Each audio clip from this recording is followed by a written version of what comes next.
Hello colleagues, in our previous video we displayed something in the Python terminal. In other words, we printed something in the Python terminal.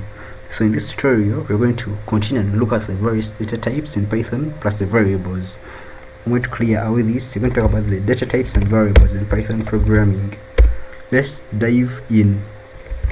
You have to look at the data types variables in Python programming. There are various data types in Python programming.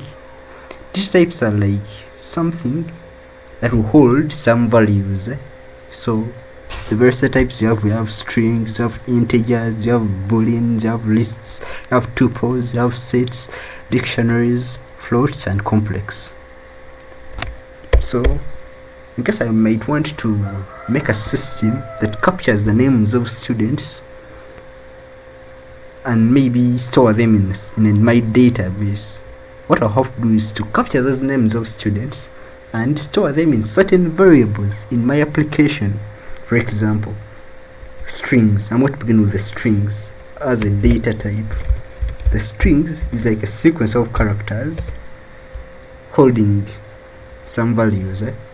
For example, names of students. A name has very many characters. I might have maybe a variable name. I assign it to my name, which is Imposer Christopher. So my name will be referred to using the variable that I assigned it to. In case I would like to display my name in the console, I'll use the name, the variable that I referred it to. The variable name is name. In case I try doing such a program, I shall print the name, which name is Imposer Christopher. So those are the basics of strings.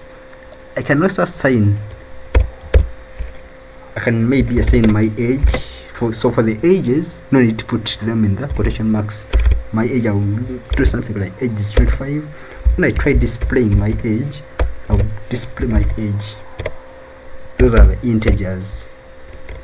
So in other programming languages like C++, the programmer is supposed to explicitly specify the data types. Something like you have to say something like this. I have to come here and specify that the name is an integer. So I have to come and do something like int, so on and so forth. In Python, that is not required. We just have to assign the variable directly. Moving on, we can talk about the other data types. You have to talk about the booleans. Booleans are either two. Booleans is a simple data type that carries two values, either true or false. So I can say maybe is asleep, I say is equal to true. Note that in Python programming, the case of the characters, the case of the value matters. More so for the booleans. For the boolean values, you have to begin with the uppercase T. In case you try using the lowercase, that will cause some issues for you, my friend. So should always be uppercase